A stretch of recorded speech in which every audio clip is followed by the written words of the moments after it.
Okay, so we have a new episode of Legends and Leaders, and today it's great to have Hugh here. Hugh, you're behind an incredible organization that's helped a lot of people around the world, whether it's situations around poverty, it's caring for others, different causes that are important. You guys are always at the forefront of that, and you've made this a priority since you were young. This is something that even before Global Citizens, has gained incredible recognition today. You've always been caring about other people and putting effort towards improving lives. So I'm excited to have you here and to get into your story. Thank you so much, Ben. Thank you for having me on your podcast. It's great to be here. Awesome. So, just like going back to the beginning, how did your interest and passion in helping others and wanting to make this something that you would do with your life, how did this become, a core focus for you and a dedication? For me, it started in my first year of high school.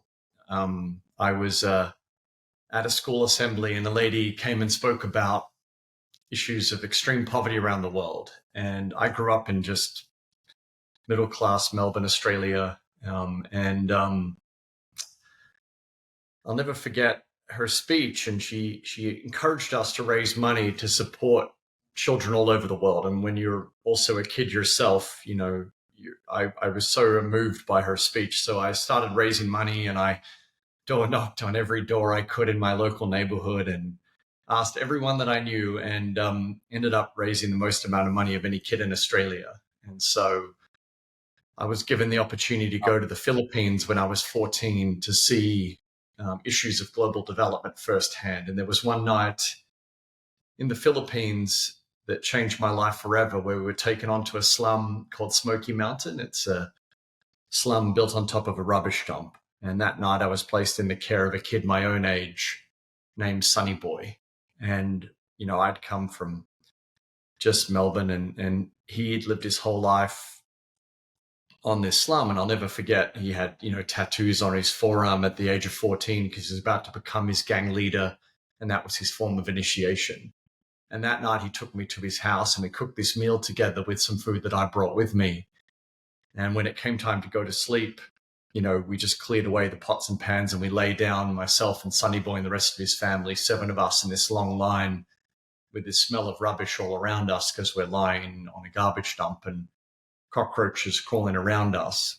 And I didn't sleep at all. I just remember thinking to myself that it really is pure chance that I am born where I was born and he was born where he was born. Our roles could have equally been reversed in life, like as Warren Buffett put it, he calls it the ovarian lottery.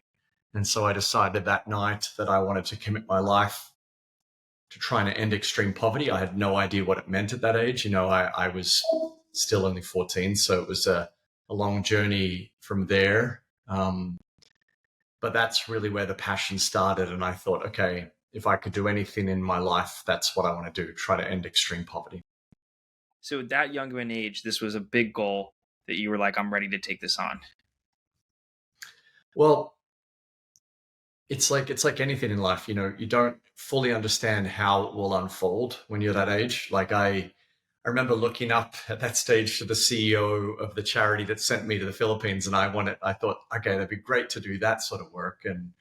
And as I got older, I saw the intersection between public policy and poverty alleviation around the world. So I asked, various people who were leaders in that sector to mentor me, both in the nonprofit arena as well as in the political sphere. And so I was able to learn more about the intersection between public policy and poverty alleviation efforts all around the world. But it wasn't at that age that I had any idea that Global Citizen would be born. It was just when my passion to eradicate extreme poverty started. And it's been a lifelong commitment since then. When did you realize, Hugh, that you needed to build something like Global Citizen and that this was the best way to address the goals and the mission that you had in mind?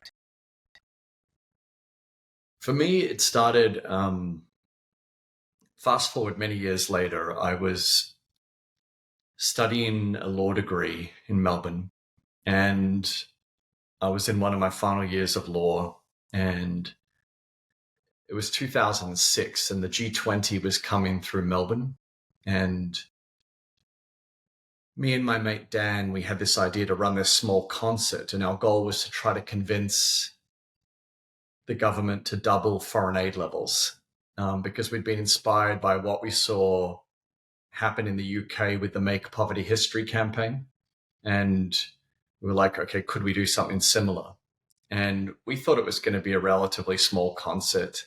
We invited a whole bunch of local artists. And then one day I was in the library and I got a call from Bono from U2 and his manager, Paul McGuinness.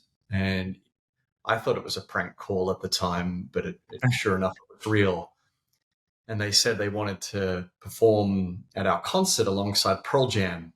And sure enough, they came on and they sang Rockin' in the Free World by Neil Young. And that night, we signed on 1 million young Australians behind our campaign. It became the fastest growing campaign at its time.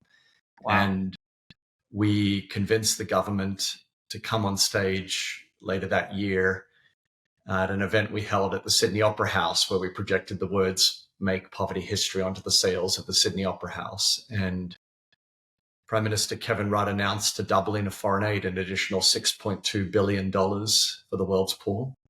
And I got a call the next day from the United Nations in New York, and it was a gentleman by the name of Salil Shetty, who was appointed by the UN Secretary General to run the Millennium Campaign. And he said, we've followed what you've done and we want to support you.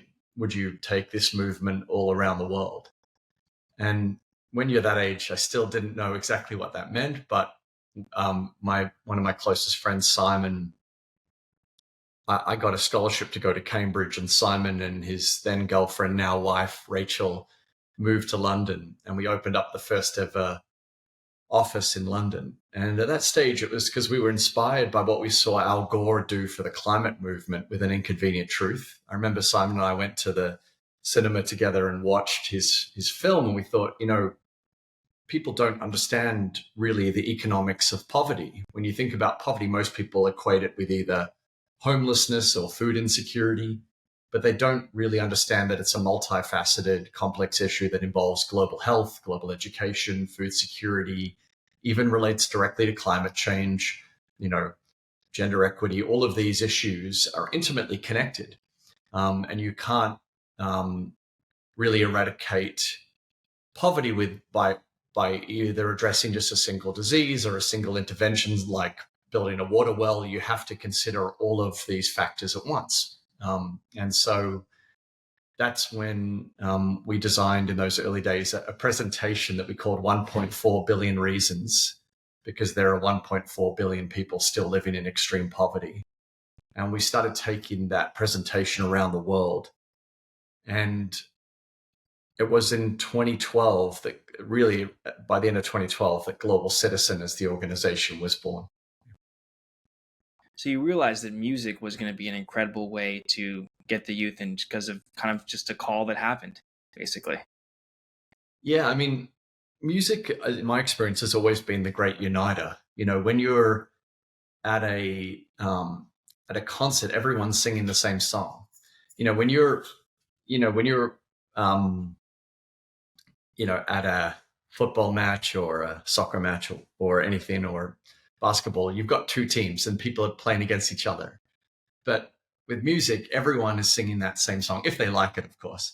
And so I always saw how music animated movements all around the world, whether it was the anti-apartheid movement and songs like the March to Pretoria, or whether it was songs like Amazing Grace that were actually written at the time by a man who was a slave trader at the time of William Wilberforce, and then reformed his ways and he wrote that song about, when he says to save a wretch like me, it's about seeing how wrong his ways were. And so music has always throughout history powered social movements, and that's why it became the soundtrack of Global Citizen. So initially, when you started out, Hugh, I mean, you had this idea of what Global Citizen could be. It's definitely evolved, I think, a lot, since that time. What did you want it to be, and then, compared to where it is today, like how different really is it? I think when I first started, my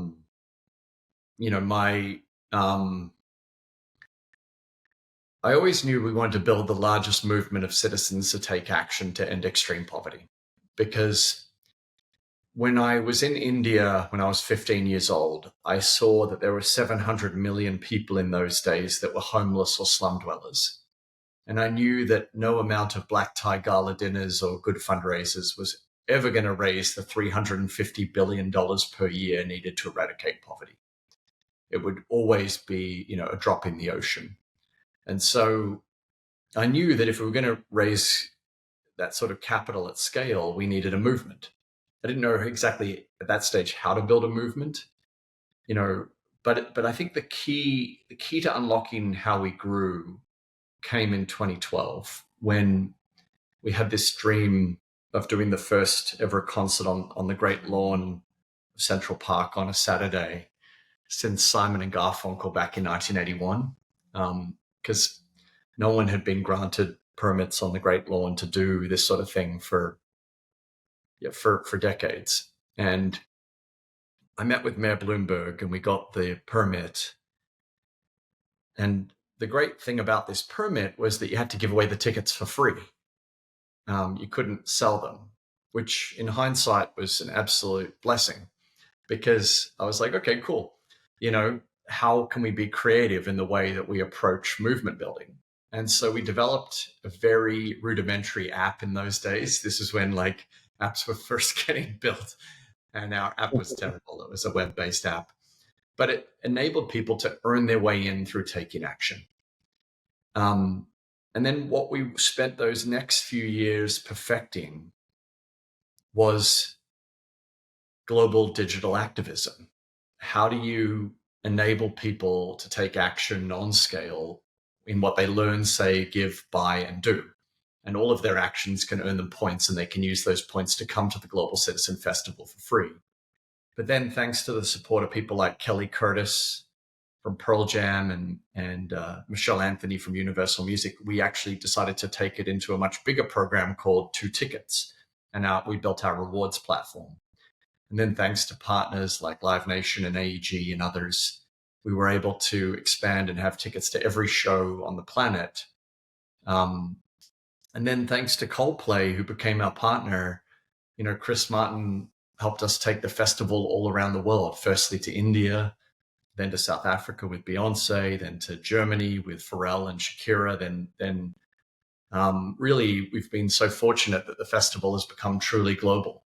And so the movement grew a lot broader than I had ever imagined, but really all powered by the same principle that if you gamify action taking, and you can do that at scale, you can create, a powerful digital democracy that doesn't just wait till there's a next election every 4 years from now, but responds when issues are urgent. Like, for example, this week when the US government decided to suspend all foreign aid. That has an immediate effect on both the global public health of people all across emerging markets, but it also has effect on US security, because so much of US aid is spent on actually, training security forces to combat extremist groups that target Americans. So it's actually in America's interest to support the world and to support the alleviation of poverty all around the world. And so we want to make sure that global citizens can respond whenever the need is urgent. Yeah, I think the naming like global citizen and then also focusing on people and giving people, empowering them that you can really you can really make a difference, and you're more than just, if you think you're just one person, you can't have an impact. You could really do that, and as a group or even stronger as a collective. I think it's a great concept that you've really tried to build your whole brand around. And then really it's had a big impact through these festivals and through the reward system. But people maybe did not realize how much power they have as individuals. And I think now they do much more. Absolutely. I think that alone we can often feel like our voice doesn't matter. But when you're part of a movement of 12 million members and you all call on a government, I remember in the early days with Stephen Colbert and Hugh Jackman, we launched this campaign trying to encourage the Norwegian Prime Minister, Erna Solberg, to be one of the first leaders to really invest in education globally, because education was often, in those early days, it was the poor cousin of global health. Global health was getting all the money. Everyone was investing in HIV, AIDS, malaria, tuberculosis, et cetera, but no one was investing in girls' education around the world. And it's so urgent. And so we launched this campaign, and we jokingly on the Colbert Show called it the Twitter invasion of Norway. And Global Citizen sent so many tweets that night to the Norwegian Prime Minister. She called me the next day from Oslo, and she said, "Come to Oslo. I want to sit down with you and talk about these tweets." And when I got there, she said, "I can't see any tweets from the Norwegian people, and I'm in the middle of a local election. Can you turn them off?" And I said, "Well, I can't turn them off until you respond." And she said, "Okay, I'll come to Global Citizen." And sure enough, she made a $250 million commitment to girls' education. And since then has become a huge champion. Prime Minister Solberg is one of the world's greatest champions now for the Sustainable Development Goals. And she's even joined the board of Global Citizen now. So it's a full circle moment. It was very powerful. That's very funny how you just kind of went at her to get something done. Yeah. Well, she's cool, she's I often find, like, my experience of most political leaders is they want to do the right thing. They just need to see that people care. Yeah, sometimes you think they're aware of an issue, but they're not aware unless you really push the awareness. And you can do that with, a network of people that you have established at this point. I mean, you have a lot of people, and if you have the right messaging, any issue can really get to the forefront. I think so. I think that, we've always been laser focused on the issues that alleviate poverty. We're not trying to boil the ocean. We're trying to make sure that we focus really laser focused on the things, because I think the thing about poverty alleviation, Ben, is that it transcends political boundaries. Whether you're conservative or liberal, no one wants a child to die for lack of a 30-cent immunization. No one, And so I think it's one of those truly, truly uniting issues. And that's why we focus on it. I agree. And I think it's important to have issues like that, especially, today. You need things that bring everybody together, and that are goals, that are projects that everybody just agrees on. So just at this point, I mean, you guys have done a lot, Hugh, to fight poverty in general. But what are some of the things that you are trying to address now that you think will really make a difference in many of the people that are currently still affected by this? This year, we have a couple of really urgent goals. Our first big goal right now is we're trying to raise $1 billion to help protect the Amazon rainforest. Basically,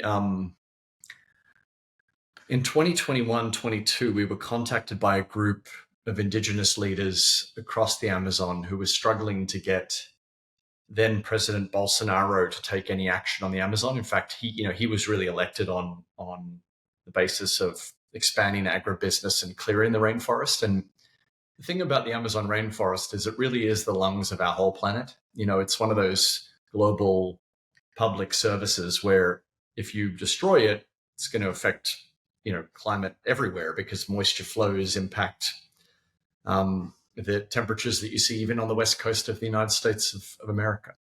And so they were struggling to get the attention, and we launched a campaign with Coldplay focused on calling on governors to step up. And amazingly, the governor of Pará state, which represents the biggest proportion of the Amazon, made a commitment equal protecting an area about the size of New Jersey. So a huge area of land we protected.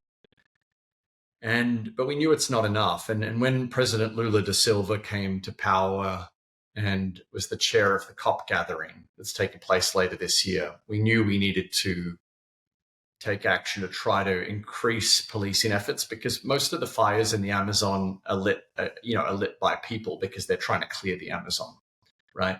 And so unless you have robust policing and satellite monitoring, it really isn't effective. And so that's what we're focused on right now.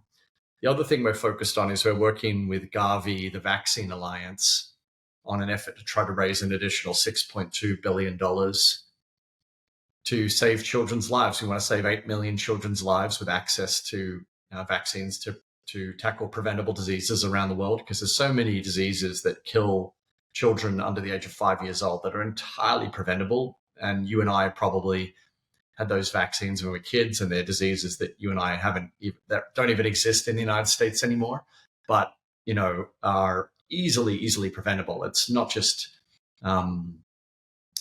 polio. It's what's called the pentavalent vaccine. So pneumococcal, tetanus, pertussis, diphtheria, so on and so forth. These diseases that really are the big killers of kids under the age of 5 years old. And then we're also focused, working with the European Commission, on scaling up renewable energy access across Africa, because there are still 600 million people across Africa that don't even have access to basic electricity, can't even turn on a light bulb. And how on earth are you going to enter the digital era and compete in the age of artificial intelligence if you don't even have any electricity? And so we have to scale that up, and we're working in partnership with the European Commission to match public and private investment to focus on the continent of Africa. We're also doing a lot of work right now to try to build out the touring circuit in Africa. I think it's so sad when you think about it. Then when a huge artist launches what they call a world tour, they all skip Africa with the exception of maybe a show in Joburg or Cape Town, and you're missing the entire continent of Africa. And so we're working on a plan right now to scale up our work across the continent of Africa, and really our Move Africa plan, which we're doing this coming month, is a key part of that. Yeah, it's exciting. There's a lot of things going on, a lot of big goals here, which is great. Do you, just overall, like, I know your mission is global poverty, Hugh. Do you think it's possible to solve global poverty? Can that entirely go away? Can it just be so minimized that it's not a problem? Is that something you think we can achieve in your lifetime? Yeah, so let me start by saying, when we talk about extreme poverty, we're talking about those living on less than $2.15 per day. It's the sort of useless suffering, as I said earlier, where a child will die for lack of a 30-cent immunization. So I'm not talking about all types of poverty, because the notion itself is relative. I'm talking about the worst forms of human suffering. And the good news is that the world has been on track to eradicate extreme poverty. In fact, when I was born in 1983, 52% of the planet lived in extreme poverty. And prior to the pandemic, we're actually down to less than 12% of the population of the planet living in extreme poverty. Amazing progress within my lifetime. So it is possible. Obviously, we had huge setbacks with COVID and then the economic downturn that occurred. And so we need to get back on track. But the great news, Ben, is the world doesn't need any new technologies to alleviate poverty. You can focus on interventions like food security, global health, education. These are the building blocks that enable people to lift themselves out of poverty, get a decent job. If you have a decent education, you can get a decent job and strengthen the workforce. These are the building blocks of how people alleviate poverty around the world. So it is absolutely possible. That's great to hear. Well, that was all the questions that I had. I appreciate you taking the time and doing this. I think it's important we have more people like you and that are building organizations that really take on a major important cause that can affect a lot of people's lives if efforts apply towards it. And it's great that you're an example of what one person that is just a normal citizen can really accomplish if they put their mind to something. And I'm excited to see what's going to come next and how you're going to help more people get out of extreme poverty, and looking forward to your success. So thanks for coming on. Thank you so much, Ben. Really appreciate it.